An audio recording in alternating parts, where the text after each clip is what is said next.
আসসালামু আলাইকুম এভরিওয়ান, আমি নুসরাত তুমি। আশা করি আপনারা সবাই ভালো আছেন, আমিও ভালো আছি। আজকে আমি রোজার প্রথম রোজা হচ্ছে কি ইফতারি বানাবো সেটা আপনাদেরকে দেখাবো। তো হচ্ছে কি আলুর চপ বানাবো। আলুর চপ বানানোর জন্য আলুটাকে ভালো করে ছেনে নিয়েছি।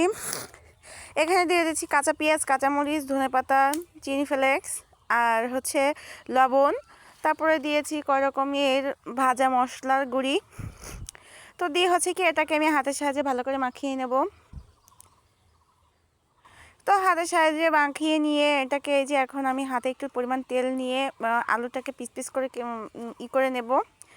আমি যতটুকু পরিমাণে আলু চপ বানাবো ততটুকু পরিমাণ আলু নিয়ে আমি এক একটা করে করে নেব। আলুগুলো রেখে দেব।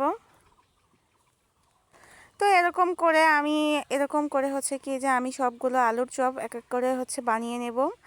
তো এই তো আমার আলুর চপগুলো বানানো হয়ে গেছে। এখন এই যে আমি বেগুনি করব। বেগুনের জন্য হচ্ছে কি বেগুনগুলো কেটে রেখেছিলাম, পাতলা পাতলা করে কাটতে হবে। তো কতটুকু সাইজে পাতলা পাতলা করে কাটতে হয় সেটাও আমি অন্য একটা ভিডিওতে দেখিয়ে দেবো। তো লবণ হলুদ দিয়ে রেখে দিয়েছিলাম। এখন আমি বেটারে গোলাবো। তার জন্য হচ্ছে আমি পরিমাণ মতো লবণ, পরিমাণ মতো বেসন আর হচ্ছে পরিমাণ মতো চালের গুঁড়া নেব।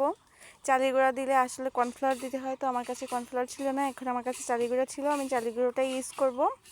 তো তারপরে হচ্ছে কিছু শুকনো মরিচ, কিছু হচ্ছে সিক্রেট মশলা দিয়ে হচ্ছে কি আমি বেটারটা গলিয়ে নেব। তো এই তো আমার সব কিছু দেওয়া হয়ে গেছে। একটু পরিমাণ মতো হলুদ দিয়ে দেব, পরিমাণ মতো একটু লবণ দিয়ে দেব। পরিমাণ মতো লবণ হলুদ দেওয়া হয়ে গেলে এটাকে আমি মাখিয়ে নেব। কালকে আমি ঝামেলার কারণে হচ্ছে ভিডিও দিতে পারিনি, আজকে হচ্ছে ভিডিওটি আপলোড করব। তো তারপর হচ্ছে কি যে আমি পরিমাণ মতো পানি দিয়ে আমি বেটারটাকে গুলিয়ে নিচ্ছি। কারা কারা রোজা রেখেছিল সেটাও কমেন্টে বলবা। আর হচ্ছে কি যে প্রথম রোজা তোমাদের কেমন লেগেছিল সেটাও বলবা। আর আমার ভিডিও যদি ভালো লেগে থাকে, আমার রান্নাবাড়ার রেসিপিও যদি তোমাদের ভালো লেগে থাকে, তাহলে একটু সাবস্ক্রাইব করে দিও এবং আমার পাশে থেকো। তো তারপরে হচ্ছে কি যে আমি হাতের সাহায্যে একটু একটু পানি নিয়ে আমি হচ্ছে বেটারটাকে গুলিয়ে নিয়েছি। এই যে বেটারটাকে আলাদা রেখে এখন হচ্ছে আমি কড়াইতে ছোলা ভাজার জন্য তেল গরম করে নিচ্ছি। এখন আমি ছোলা ভাজি করব, তার জন্য হচ্ছে পেঁয়াজ মরিচ দিয়ে এটাকে ভালো করে নেড়ে চেড়ে এটাকে আমি হালকা পরিমাণের হচ্ছে পেঁয়াজ মরিচটা ভেজে নেব। তো এখন আমি পরিমাণ মতো একটু হলুদ দিয়ে দিলাম, পরিমাণ মতো একটু লবণ দিয়ে এটাকে আমি ভালো করে নাড়িয়ে চাড়িয়ে নেব, কারণ হলুদ দিলে তাড়াতাড়ি পেঁয়াজটা ভাজা হয়ে যায়।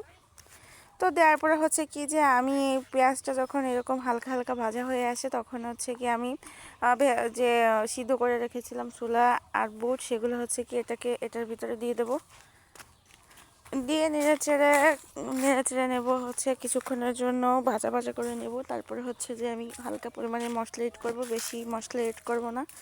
তার জন্য হচ্ছে কি যে আগে আমি এখন হয় যে হালকা 1 চা চামচের একটু কম হচ্ছে আদা বাটা, একটু রসুন বাটা, একটু জিরে বাটা দিয়ে আমি এটাকে নেড়ে চেড়ে নিচ্ছিলাম। তারপরে হচ্ছে কি যে এই তো আমার ছোলা ভাজাটা প্রায়ই হয়ে আসছে। এখন আমি এটাতে গুঁড়ো করে রেখেছিলাম মশলাগুলো, সেই মশলাগুলো দিয়ে দিলাম। তো তারপর হচ্ছে কি যে আমার বেটারটা রেখেছিলাম আলাদাভাবে, সেগুলোতে এখন হচ্ছে আমি বেসন দিয়ে আলুর চপগুলো ভেজে নেব। তো এই তো আমি এক এক করে কড়াইতে দিয়ে দিচ্ছি আলুর চপগুলো। কড়াইতে দিয়ে তেলটা ভালো করে গরম করে নিতে হয়, তারপরে প্রত্যেকটা করে এক এক করে আমি আলুর চপগুলো দিয়ে নিয়েছিলাম। তো এই তো আমার চপগুলো দেওয়া হয়ে গেছে। চপগুলো দেওয়ার পর হচ্ছে কি যে আমি এপিট ওপিট করে উল্টে দিয়ে ভেজে নেব। অনেক সুন্দর করে ফুলকো ফুলকো হয়েছিল। Thank you by watching my video. ধন্যবাদ, সবাই ভালো থাকবেন।